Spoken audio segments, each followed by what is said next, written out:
that is held at a time of paramount importance and extreme danger. Our meeting with the President of the United States, a country that has deep and friendly relations with many of our countries, embodies His Excellency's interests. I would like to welcome you to your second country, the Kingdom of Saudi Arabia. Leaders of both the Arab and Muslim worlds, please allow me to welcome His Excellency, our friend, Mr. Donald Trump, the President of the United States, in a historic, unprecedented summit that is held at a time of paramount importance and extreme danger. Our meeting with the President of the United States, a country that has deep and friendly relations with many of our countries, embodies His Excellency's interest in and keenness on deepening cooperation and continuing to coordinate positions in different fields. It also signifies that our Arab and Muslim countries that are gathering today, and whose number is 55, and whose population exceeds 1.5 billion people, are important partners in fighting the forces of extremism and terrorism, as well as in achieving world security, stability, and peace. His Excellency has many hopes and aspirations for cooperation with the Arab and Muslim worlds. As we thank His Excellency and appreciate his attending and participating in this summit, we would like to confirm our pleasure and appreciation for his choosing your country, the Kingdom of Saudi Arabia, and your summit as his first foreign trip and participation, which reflects his interest and the interest of his country in your blessed summit. At the same time, we confirm that we share with His Excellency the same noble feelings of constructive cooperation to reject extremism, work on fighting all forms of terrorism, stop its financing and its propagation, dry up its sources, and stand firm in confronting this scourge that poses a danger to all of humanity. We are gathered here today at the summit to express seriousness in taking vigorous steps to realize a true partnership with the friendly United States in a way that serves our common interests and contributes to achieving security, peace, and development for all of humanity. This is what our straightforward Islamic religion confirms. Dear brothers and friends, our responsibilities towards God, towards our peoples, and towards the entire world, vigorous steps is to stand united to fight the forces of evil and extremism, whatever their sources are, in response to the dictates of our Islamic religion. Islam was and will always be the religion of mercy, tolerance, and coexistence, as confirmed by brilliant precedents. In its prosperous times, Islam provided the best examples of coexistence and harmony among followers of religions and cultures. However, we see today that some presumed Muslims seek to present a distorted picture of religion, a picture that seeks to conflate this great religion with violence. We say to our Muslim brothers and sisters, our sons and daughters, everywhere, that one of the most important goals of Islamic Sharia is protecting life, and that there is no honor in committing murder. Islam is the religion of peace and tolerance. It urges its followers to develop earth and forbids them from corrupting it. It considers killing an innocent soul tantamount to killing all of humanity. Our way to achieve the goals of our religion and win everlasting life in heaven is to promote the tolerant values of Islam, which are based on peace, moderation, and refraining from destroying and corrupting earth. We all, peoples and countries, reject in every language and denounce in every form damaging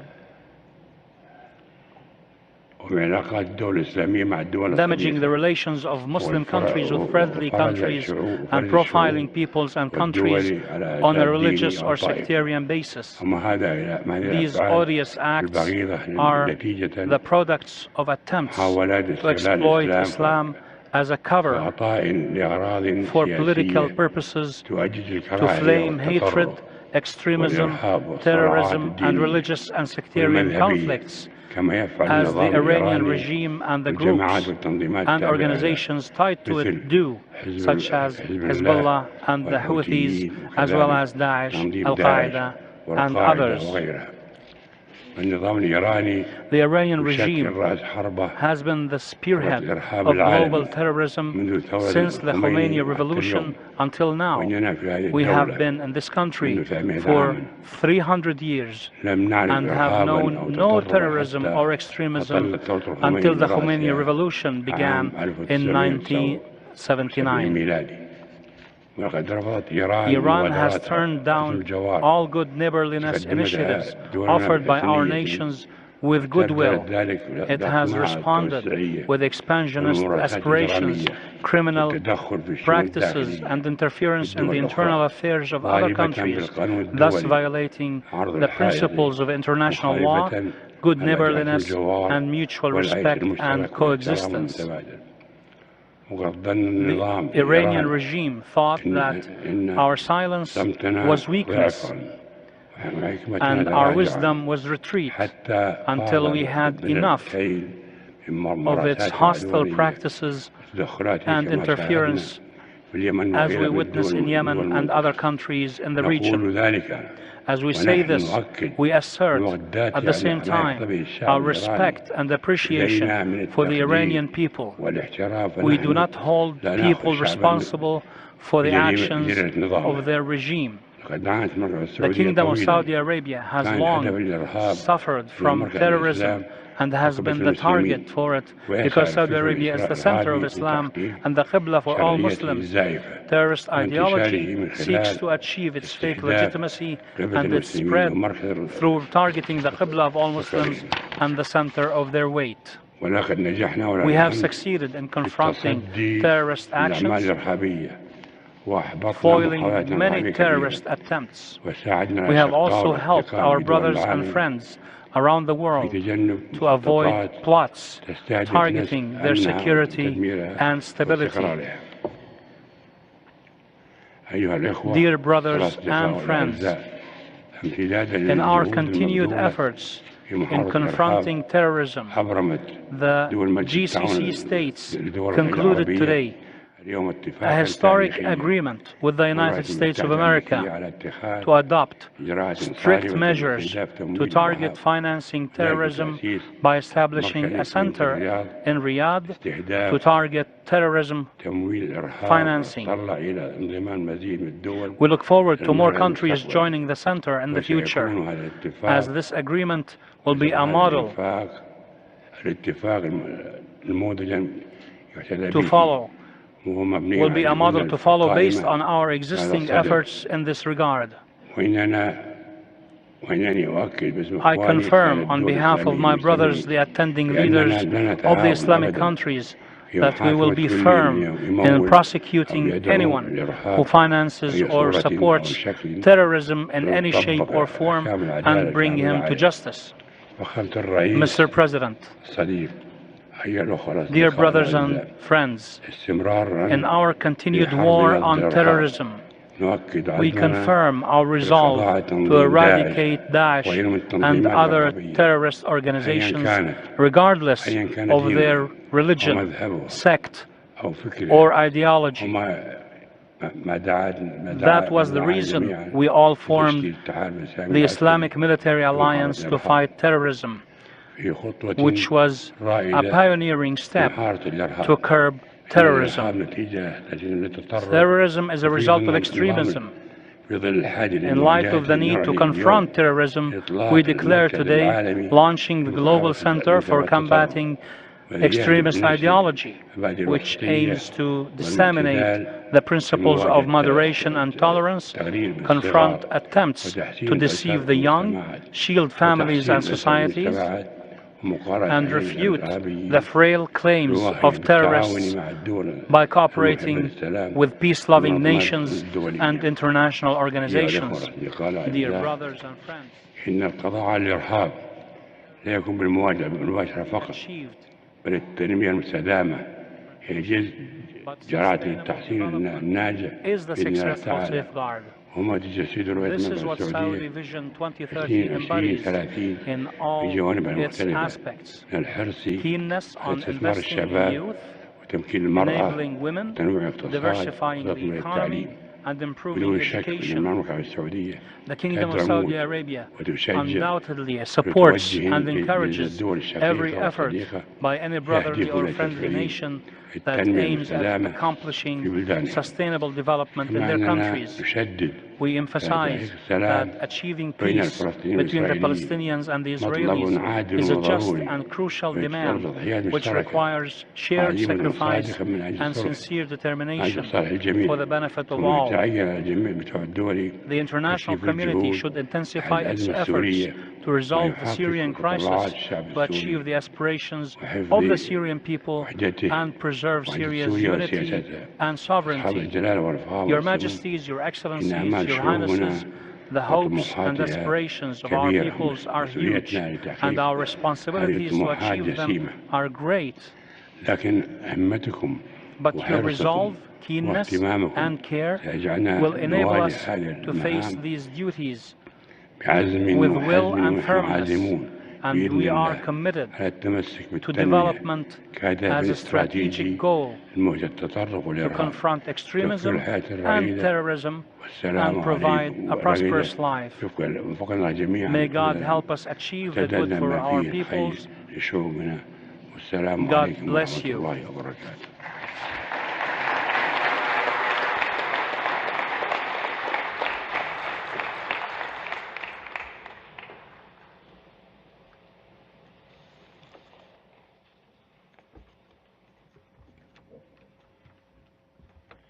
Now I give the floor to His Excellency the President of the United States of America, Mr. Donald Trump. The floor is yours, sir.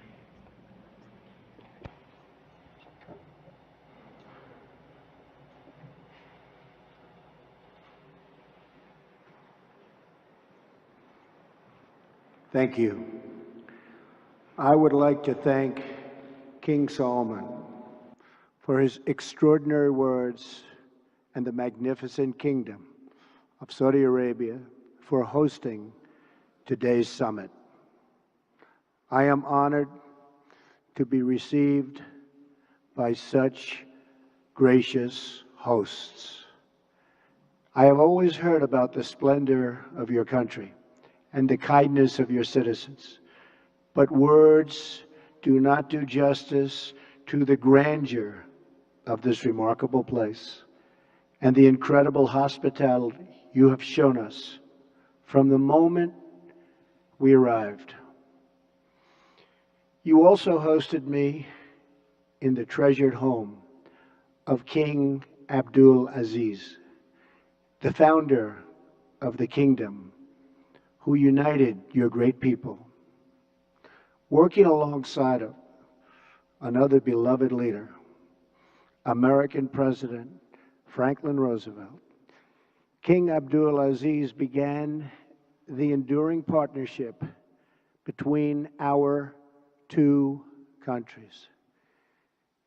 King Solomon, your father would be very, very proud to see that you are continuing his legacy. And just as he opened the first chapter of our partnership. Today we begin a new chapter that will bring lasting benefits to all of our citizens. Let me now also extend my deep and heartfelt gratitude to each and every one of the distinguished heads of state who made this journey here today. You greatly honor us with your presence, and I send the warmest regards from my country to yours. Thank you. I know that our time together will bring many blessings to both your people and to mine. I stand before you as a representative of the American people to deliver a message of friendship and hope and love. That is why I chose to make my first foreign visit a trip to the heart of the Muslim world, to the nation that serves as custodian of the two holiest sites in the Islamic faith. In my inaugural address to the American people, I pledge to strengthen America's oldest friendships and to build new partnerships in pursuit of peace. I also promise that America will not seek to impose our way of life on others, but to outstretch our hands in the spirit of cooperation and trust. Our vision is one of peace, security, and prosperity in this region and all throughout the world. Our goal is a coalition of nations who share the aim of stamping out extremism and providing our children a hopeful future that does honor to God. And so this historic and unprecedented gathering of leaders, unique in the history of nations, is a symbol to the world of our shared resolve in our military that will protect the safety of our people and enhance the security of our wonderful friends and allies, many of whom are here today. Bonds of friendship, security, culture, and commerce. For Americans, this is a very exciting time. A new spirit of optimism is sweeping our country. In just a few months, we have created almost 1 million new jobs, added over $3 trillion in new value, lifted the burdens on American industry, and made record investments in our military that will protect the safety of our people and enhance the security of our wonderful friends and allies, many of whom are here today. Now, there is even more blessed news that I am pleased to share with you. My meetings with King Salman, the Crown Prince, and the Deputy Crown Prince have been filled with great warmth, goodwill, and tremendous cooperation. Yesterday, we signed historic agreements with the Kingdom that will invest almost $400 billion in our two countries and create many hundreds of thousands of jobs in America and Saudi Arabia. This landmark agreement includes the announcement of a $110 billion Saudi-funded defense purchase, and we will be sure to help our Saudi friends to get a good deal from our great American defense companies, the greatest anywhere in the world. This agreement will help the Saudi military to take a far greater role in security and operations having to do with security. We have also started discussions with many of the countries present today on strengthening partnerships and forming new ones to advance security and stability across the Middle East and far beyond. Later today, we will make history again with the opening of the new Global Center for combating extremist ideology, located right here in this central part of the Islamic world. This groundbreaking new center represents a clear declaration that Muslim-majority countries must take the lead in combating radicalization, and I want to express our gratitude to King Salman for his strong demonstration and his absolutely incredible and powerful leadership. I have had the pleasure of welcoming several of the leaders present today to the White House, and I look forward to working with all of you. America is a sovereign nation, and our first priority is always the safety and security of our citizens. We are not here to lecture. We are not here to tell other people how to live, what to do, who to be, or how to worship.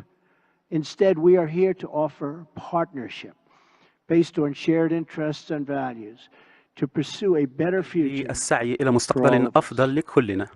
Here at this summit, فهنا في هذه we will القمة discuss سوف many نناقش interests المصالح that we share كثيرة نتشارك. But above all, we must be united in pursuing the one goal that transcends every other consideration.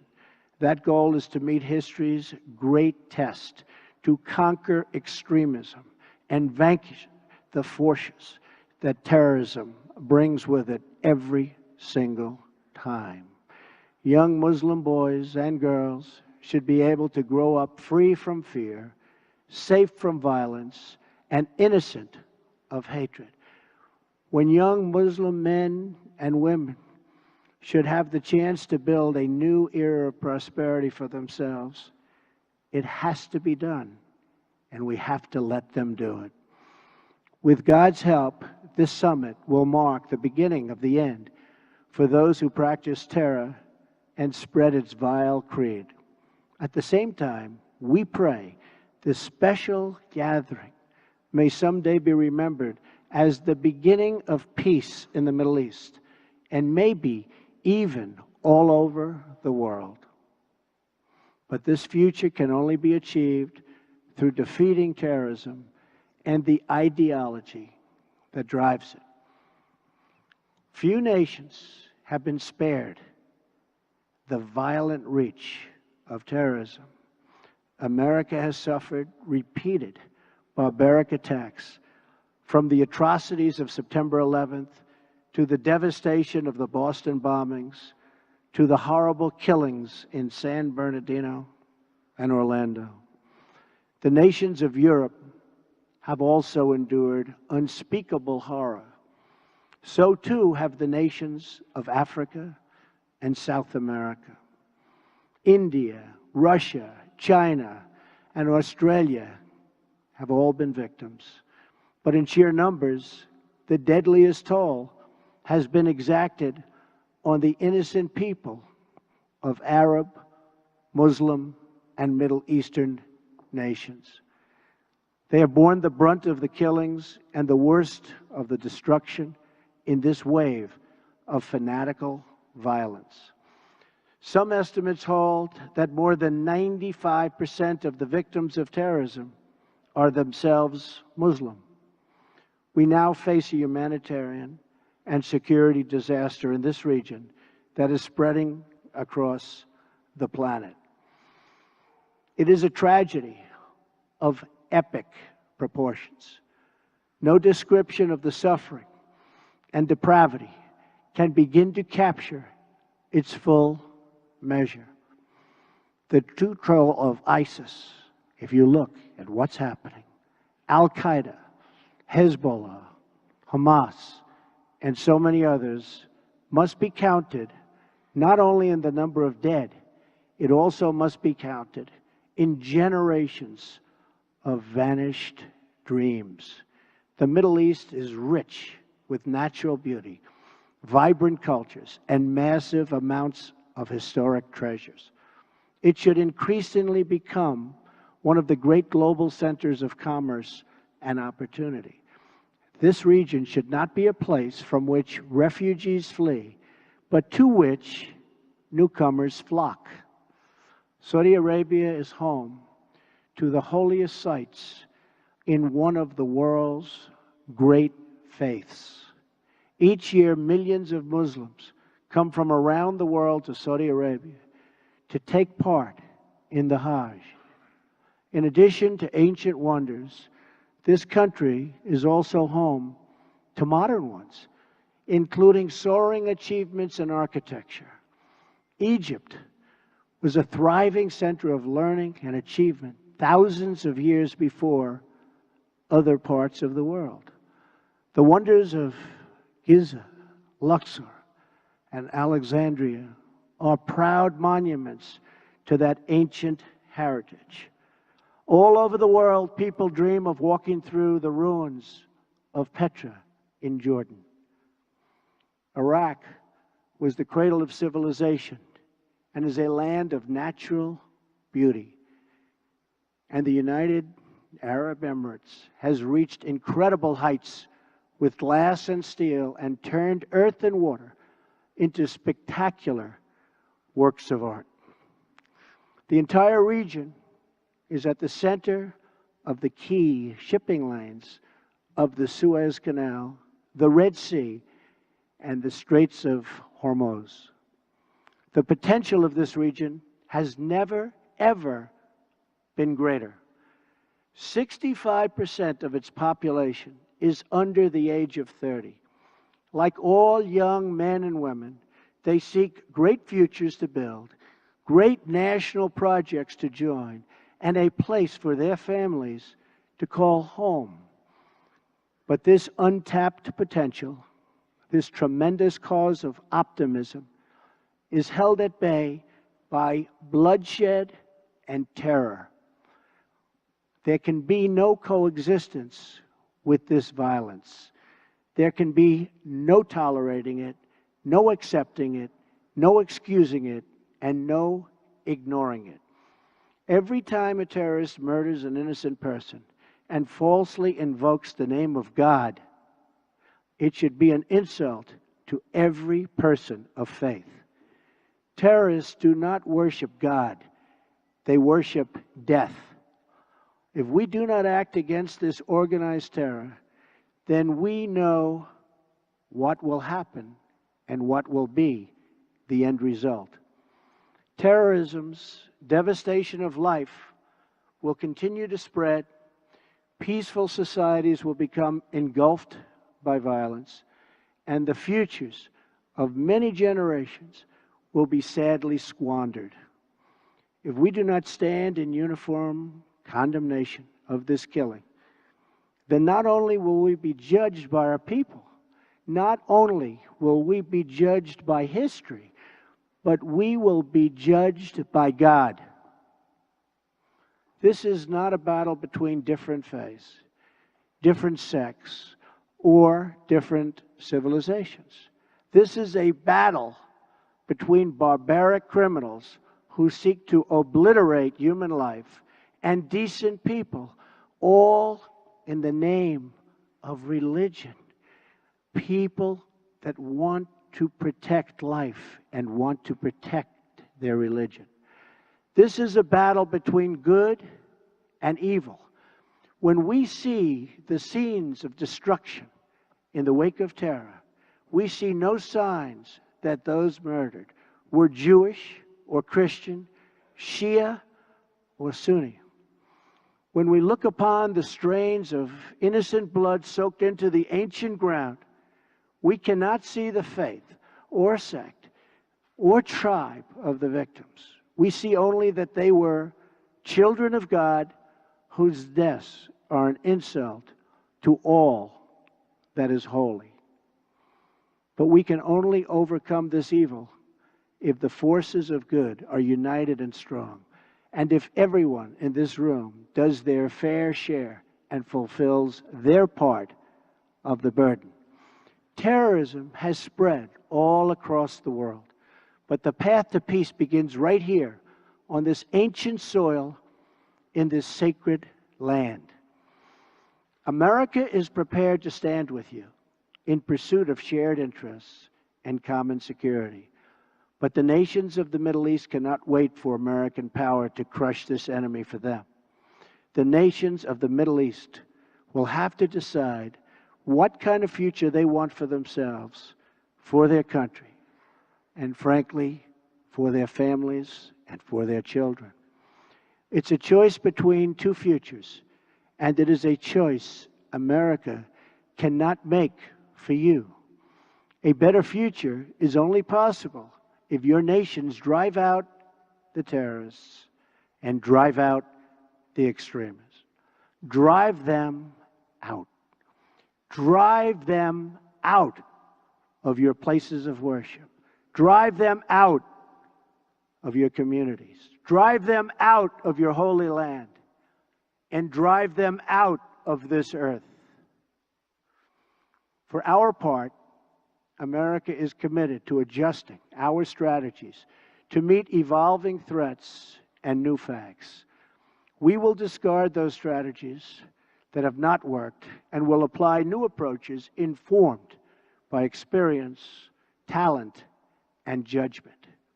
We are adopting a principled realism rooted in common values, shared interests, and common sense.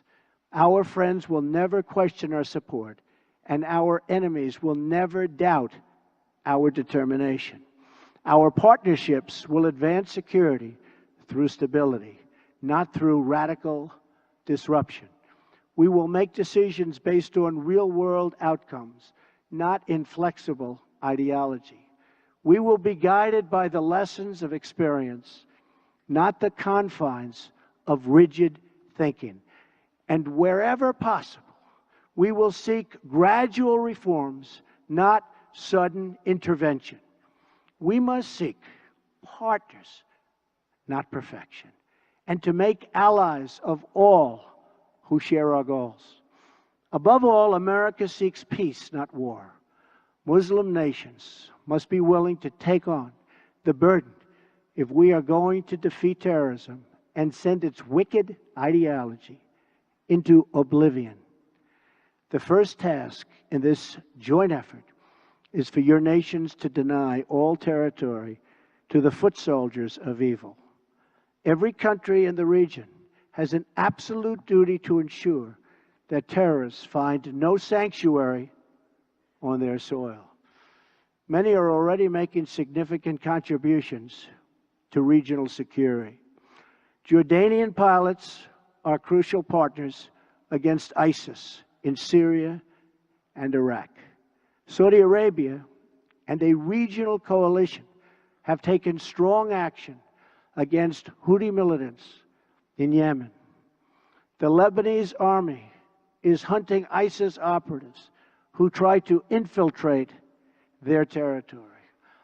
Emirati troops are supporting our Afghan partners and supporting them strongly. In Mosul, American troops are supporting Kurds, Sunnis, and Shias fighting together for their homeland.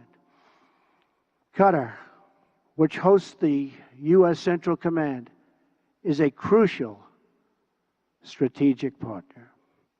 Our long-standing partnership with Kuwait and Bahrain continue to enhance security in the region. Our courageous Afghan soldiers are making tremendous sacrifices in the fight against the Taliban and others in the fight for their country. As we deny terrorist organization control of territory and populations, we must also strip them of their access to funds. We must cut off the financial channels that let ISIS sell oil, let extremists pay their fighters, and help terrorists smuggle their reinforcements. I am proud to announce that the nations here today will be signing an agreement to prevent the financing of terrorism, called the Terrorist Financing Targeting Center, co-chaired by the United States and Saudi Arabia, and joined by every member of the Gulf Cooperation Council. It is another historic step in a day that will be long remembered.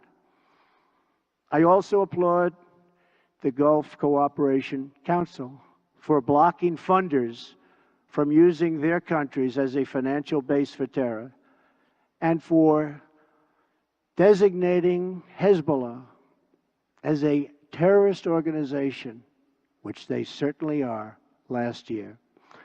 Saudi Arabia also joined us this week in placing sanctions on one of the most senior leaders of Hezbollah. Of course, there is still much work to be done. That means honestly confronting the crisis of Islamic extremism and the Islamicists and Islamic terror of all kinds. We must stop what they're doing to inspire, because they do nothing to inspire but kill. And we are having a very profound effect if you look at what's happened recently. And it means standing together against the murder of innocent Muslims, the oppression of women, the persecution of Jews, and the slaughter of Christians. Religious leaders must make this absolutely clear. Barbarism will deliver you no glory. Piety to evil will bring you no dignity. If you choose the path of terror, your life will be empty, your life will be brief, and your soul will be fully condemned. And political leaders must speak out to affirm the same idea. Heroes don't kill innocents, they save them. Many nations here today have taken important steps to raise up that message. Saudi Arabia's vision for 2030 is an important and encouraging statement of tolerance, respect, empowering women, and economic development. The United Arab Emirates has also engaged in the battle for the hearts and souls, and with the United States launched a center to counter the online spread of hate. Bahrain, too, is working to undermine recruitment and radicalism. I also applaud Jordan, Turkey, and Lebanon for their role in hosting refugees. The surge of migrants and refugees living so poorly that they're forced to leave the Middle East depletes the human capital needed to build stable societies and economies.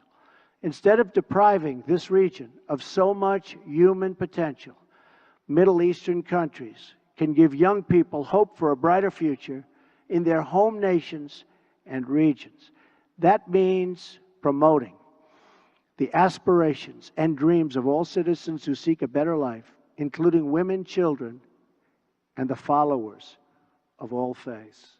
Numerous Arab and Islamic scholars have eloquently argued that protecting equality strengthens Arab and Muslim communities. For many centuries, the Middle East has been home to Christians, Muslims, and Jews living side by side. We must practice tolerance and respect for each other once again, and make this region a place where every man and woman, no matter their faith or ethnicity, can enjoy a life of dignity and hope. In that spirit, after concluding my visit in a fabulous place that we're at today, Riyadh, which I've gotten to know so well in so short a time, I will travel to Jerusalem and Bethlehem, and then to the Vatican, visiting many of the holiest places in the three Abrahamic faiths. If these three faiths can join together in cooperation, then peace in this world is possible, including peace between Israelis and Palestinians. I will be meeting with both Israeli Prime Minister Benjamin Netanyahu and Palestinian President Abbas. Starving terrorists of their territory, of their funding, and the false allure of the craven ideology will be the basis for easily defeating them. But no discussion of stamping out this threat would be complete without mentioning the government that gives terrorists all three: safe harbor, financial backing, and the social standing needed for recruitment. It is a regime that is responsible for so much instability in that region. I am speaking, of course, of Iran. From Lebanon to Iraq to Yemen, Iran funds arms and trains terrorists, militias, and other extremist groups that spread destruction and chaos across the region. For decades, Iran has fueled the fires of sectarian conflict and terror. It is a government that speaks openly of mass murder, vowing the destruction of Israel, death to America, and ruin for many leaders and nations in this very room. Among Iran's most tragic and destabilizing interventions, you've seen it in Syria.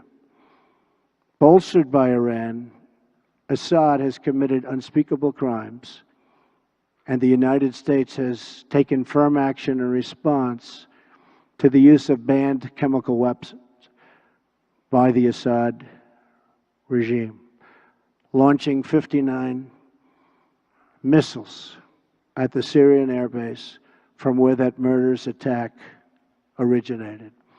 Responsible nations must work together to end the humanitarian crisis in Syria, eradicate ISIS, and restore stability to the region, and as quickly as possible. The Iranian regime's longest-suffering victims are its own people. Iran has a rich history and culture, but the people of Iran have endured hardship and despair under their leaders' reckless pursuit of conflict and terror.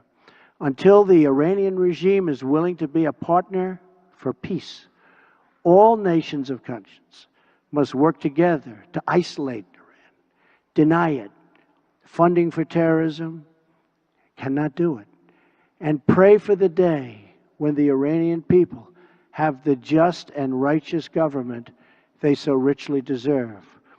The decisions we make will affect countless lives.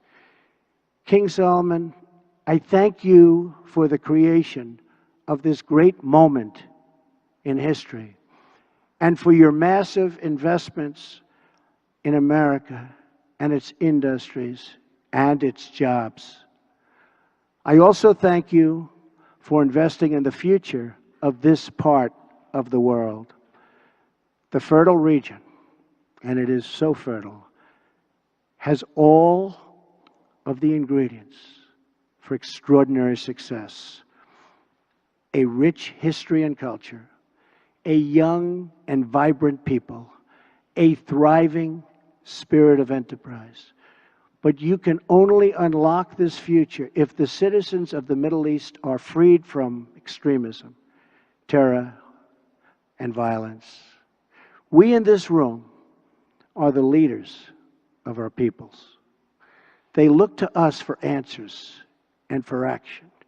And when we look back at their faces, behind every pair of eyes is a soul that yearns for justice and yearns for peace. Today, billions of faces are now looking at us, waiting for us to act on the great question of our time. Will we be indifferent in the presence of evil? Will we protect our citizens from its violent ideology? Will we let its venom spread through our societies? Will we let it destroy the most holy sites on earth? If we do not confront this deadly terror, we know what the future will bring: more suffering, more death, and more despair. But if we act, if we leave this magnificent room unified and determined to do what it takes to destroy the terror that threatens the world, then there is no limit to the great future our citizens will have.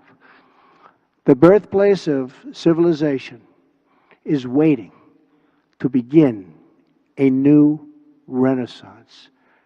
Just imagine what tomorrow could bring. Glorious wonders of science, art, medicine, and commerce to inspire mankind.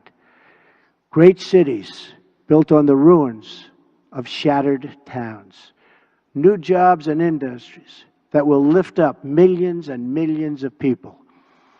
Parents who no longer worry for their children, their families, and who no longer mourn for their loved ones. And the faithful who finally worship without fear. These are the blessings of prosperity and peace. These are the desires that burn with a righteous flame in every single human heart. And these are the just demands of our beloved people. I ask you to join me, to join together, to work together, and to fight together, because united, we will not fail. We cannot fail. Nobody, absolutely nobody, can beat us. Thank you. God bless you. God bless your countries. And God bless the United States of America. Thank you very much. Thank you.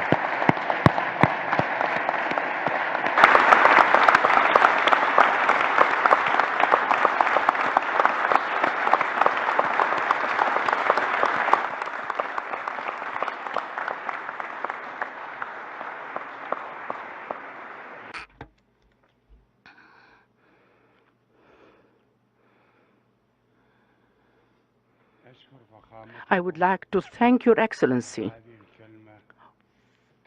for this historic, valuable speech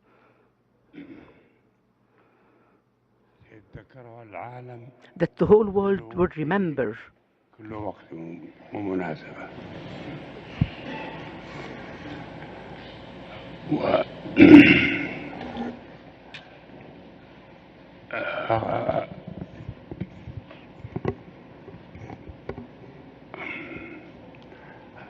أخطر والآن علي أن أعطي الكلمة لصاحب الجلالة الملك عبد الله الثاني فليتفضل إن شاء الله. بسم الله الرحمن الرحيم والصلاة والسلام على سيدنا محمد النبي العربي الهاشمي الأمين. أصحاب الجلالة والفخامة والسمو، فخامة الرئيس دونالد ترامب، أصحاب المعالي والسعادة، السلام عليكم ورحمة الله وبركاته وبعد. فيسني في البداية أن أتوجه بالشكر والتقدير إلى أخي خادم الحرمين الشريفين الملك سلمان بن عبد العزيز وإلى المملكة العربية السعودية على استضافة هذه القمة وكرم الضيافة. Mr. President, allow me to express my gratitude for taking this step to reach out to Muslim nations and making it a priority on your first foreign tour as President of the United States. We meet today to advance an effective response to the serious threats facing our world. The future for all of us will be shaped by the actions, as you have pointed out, that we take now. And we all have to work in partnership in 4 key areas. And let me say a brief word about each. First and foremost is the grave challenge of terrorism and extremism. Only a holistic approach can address the complex layers of the threat, from its evil ideas to its attack on prosperity and security. As you have mentioned, this demands coordinated and global action at every level. Success requires our mutual trust as well as our strength. The fight will not be won if we do not recognize our friends as our friends and our enemies as our enemies. Terrorist groups employ a false religious identity. Their aim is to mislead and polarize our societies and peoples. Let us state here clearly, terrorist groups do not inhabit the fringes of Islam. They are altogether outside of Islam. They are Khawarij, outlaws of Islam. And Arabs and Muslims make up, as you pointed out, sir, the majority of their victims. Intolerance and ignorance will only aid terror groups. It is vital to help everyone, everywhere understand this.